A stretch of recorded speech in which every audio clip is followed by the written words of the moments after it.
আমরা যারা মধ্যবিত্ত ফ্যামিলিতে বাস করি আমাদের কখনো কোনো অতিরিক্ত চাওয়া পাওয়া থাকে না।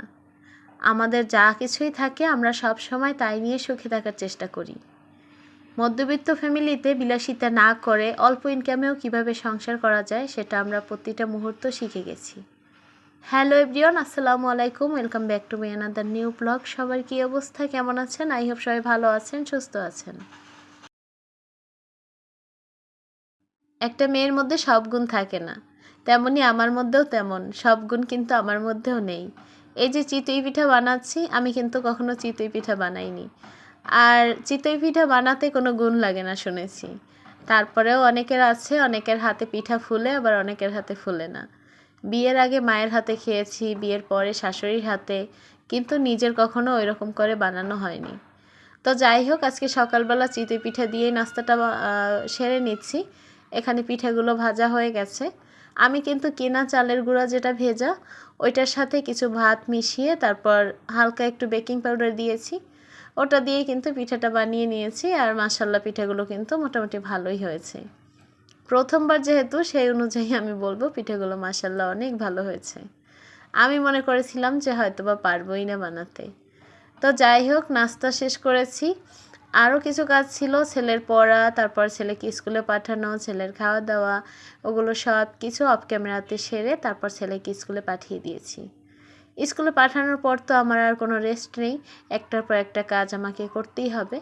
শরীরটা কিন্তু এখনও খারাপ, এখনও কিন্তু ভালো হয়নি। গলার বয়স শুনে হয়তো বা অনেকেই বুঝতে পারবেন।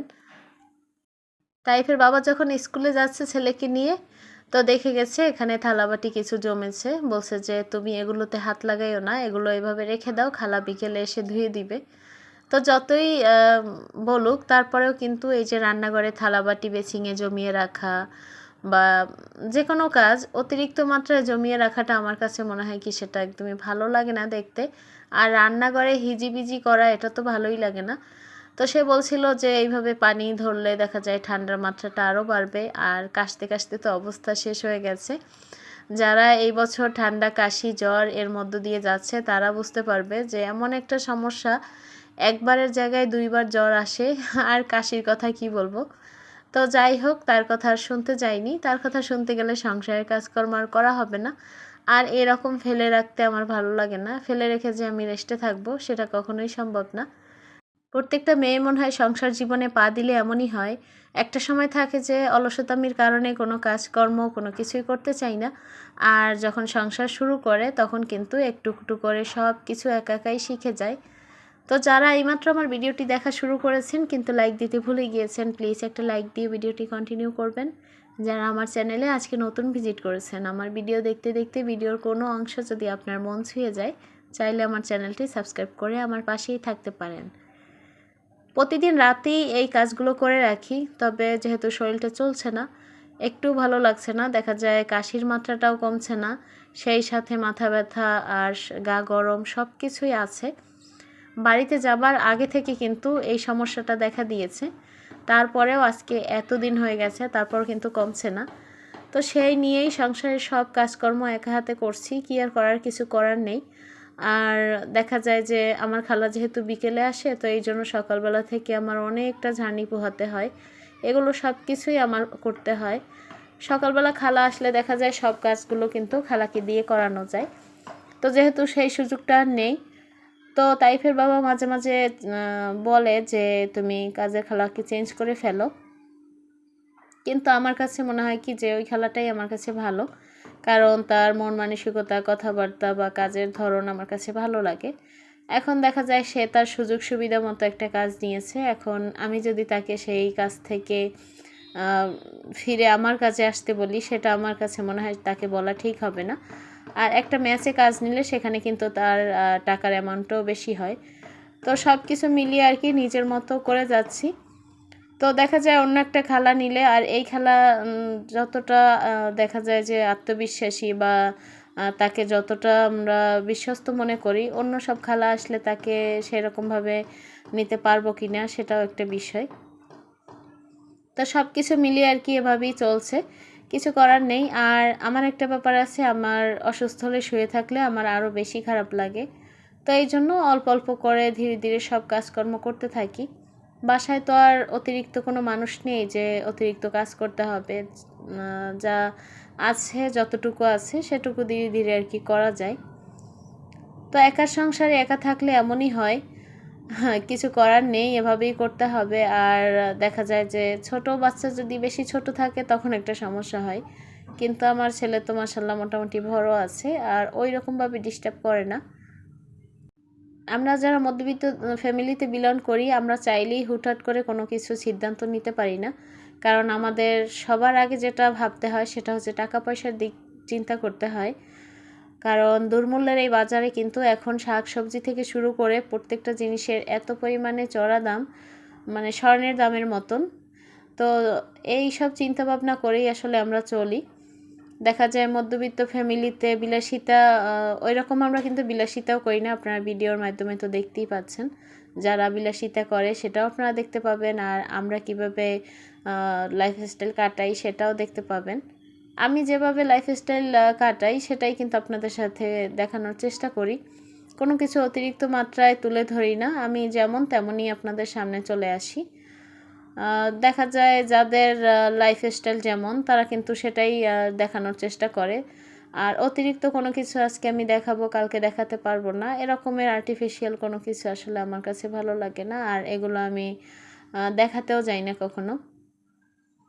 ওইদিকে বারান্দায় কিছু কাপড় ছিল, ওগুলো কিন্তু ভাঁজ করেছি। আর এইদিকে হচ্ছে এই কাপড়গুলো গতকালকে রাতে ঘুমানোর সময় আর কি বারান্দা থেকে সব তুলে এখানে রেখে গিয়েছিলাম। ওই যে বললাম না যে শরীরের অবস্থা এতটাই খারাপ যে আসলে কাজ জমে থাকে কিন্তু করার মতো এনার্জি থাকে না। আর এই যে কাজগুলো, এই কাজগুলো তো আর কোনো খালা দিয়ে বা কাউকে দিয়ে করানো সম্ভব না, নিজেকেই করতে হয়। আসলে আমরা চাইলেও তো 5টা 10টা কাজের মানুষ রাখতে পারি না, আমাদের সবসময় হিসেব করেই চলতে হয়। আমরা যারা মধ্যবিত্ত ফ্যামিলিতে বিলং করি, দেখা যায় কি যে আমাদের প্রত্যেকটা সেকেন্ড হিসাব করে চলতে হয়। আর হিসেব করে চলি বিদায়ী কিন্তু আমরা দেখা যায় যে এই যে দুর্মূল্যের বাজার এখনও এখানে টিকে আছি। আর হিসেব করে না চলতে পারলে কিন্তু নানান দিক থেকে নানান সমস্যা। শহরে একটা বাসা নিয়ে থাকতে গেলে কিন্তু দেখা যায় মিনিমাম তার অনেক খরচা মাস শেষে চলে যায়। তো ওই সব হিসাব করে চলাটা আসলে আমাদের প্রত্যেকেরই উচিত। আর বাচ্চা কাচ্চা থাকলে তো তাদেরকে মানুষ করা, তাদের স্কুল কলেজ বলেন যাই বলেন, তাদের ভরণ পোষণ সব কিছু মিলিয়ে কিন্তু একটা সংসারে অনেক খরচা থাকে। তো সব কিছু মিলিয়ে আর কি বুঝে শুনে হিসাব করে চলতে হয়। অতিরিক্ত মাত্রায় বিলাসিতা করে তারপর দেখা যায় 2 দিন পরে রাস্তায় বসবো, তার থেকে হিসেব করে কিপটেমি করে চলাটাও আমার কাছে মনে হয় ভালো। তো এই জন্য সবসময় নিজের মতো করে চলি, তবে কখনো এটা হাজব্যান্ডের কাছে আবদার করি না যে আমার এটা চাই ওটা চাই। একটা মেয়ে যখন দেখবেন যে অল্প কিছুতে হ্যাপি থাকে, সুখে থাকার চেষ্টা করে, তখন কিন্তু তার হাজব্যান্ডও তাকে নিয়ে ভালো থাকে। আর একটা মেয়ের যদি নানান ধরনের চাহিদা থাকে, বিলাসিতা বলতে পারেন, তখন দেখা যায় হাজব্যান্ডের যা ইনকাম থাকে তাতে কিন্তু ওই মেয়ে কখনো হ্যাপি হতে পারে না, যদি সে মানিয়ে নিতে না পারে। আর আমার কাছে মনে হয় যে সংসার জীবনটা মানিয়ে নিতে পারলেই সুখ। এখানে আপনি যত মানিয়ে নেবেন ততই আপনি ভালো থাকবেন, কারণ এই সংসারটা কিন্তু 2 দিনের না, আপনি যতদিন বেঁচে থাকবেন ততদিনের জন্য। তো মানিয়ে নেওয়াটাই আমার কাছে মনে হয় বেটার, এতে সংসারে সুখ শান্তি থাকে, সেই সাথে কিন্তু হাজব্যান্ডও হ্যাপি থাকে আপনাকে নিয়ে। তো যাই হোক, ওখানে কাপড় চোপড়গুলো ভাঁজ করে তারপর গুছিয়ে নিচ্ছি। এই কাপড় চোপড় ভাঁজ করাটা আমার কাছে অনেক মানে কষ্টের মনে হয়।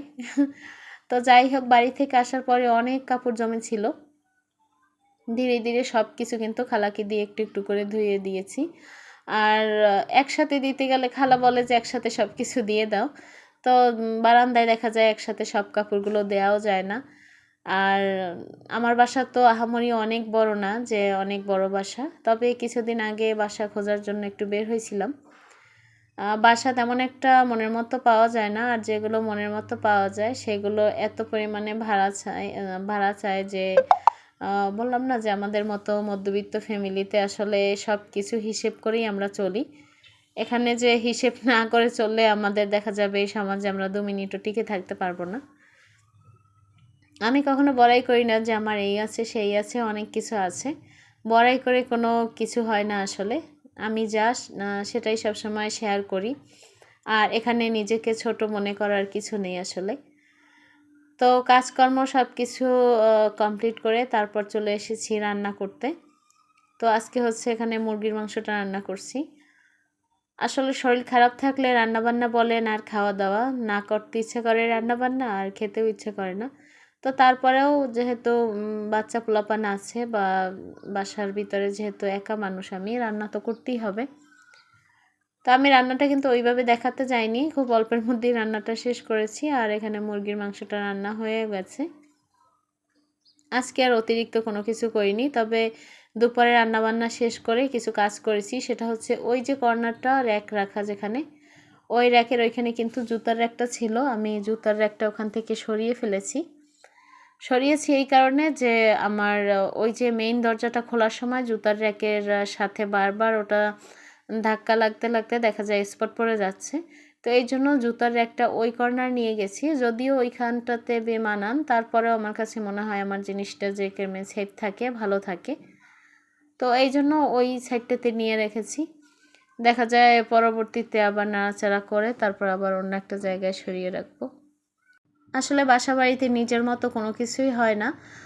যেহেতু এই যে জুতার র্যাকটা এখানে রেখেছি, কিন্তু দরজার অনেকটা অংশ কিন্তু নিয়েছে। তারপরেও দেখা যায় ওই যে যে র্যাকটা রেখেছিলাম, ওই র্যাকটা কিন্তু এই সাইডে রাখলে আরও বেশি খারাপ দেখা যায়।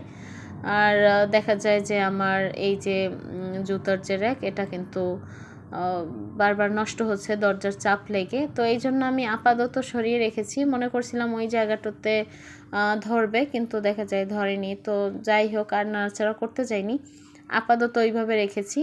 আর এই সাইডে চাইছিলাম যে ক্যাবিনেটটা সরাবো, কিন্তু এই সাইডে ক্যাবিনেট সরানোর পরে দেখা যায় ফ্রিজ বসানো যাবে না। আর ফ্রিজের জন্য ফ্রিজের যে লাইন ওখানেই আছে, আর এছাড়া ফ্রিজের লাইন অন্য কোথাও নেই যে সেখানে ফ্রিজের লাইনটা মানে ফ্রিজটা বসানো যায়। তো কি আর করার, বাসা বাড়িতে এভাবেই ম্যানেজ করে চলতে হয়। নিজের বাসা থাকলে তো যেরকম খুশি সেরকমই করা যায়। তো যাই হোক, এই তো ছিল আমার আজকের ব্লগ। আপনাদের সবার দীর্ঘায়ু এবং সুস্বাস্থ্য কামনা করে আজকের ব্লগটি এখানেই শেষ করছি। আল্লাহ হাফিজ, আসসালামু আলাইকুম।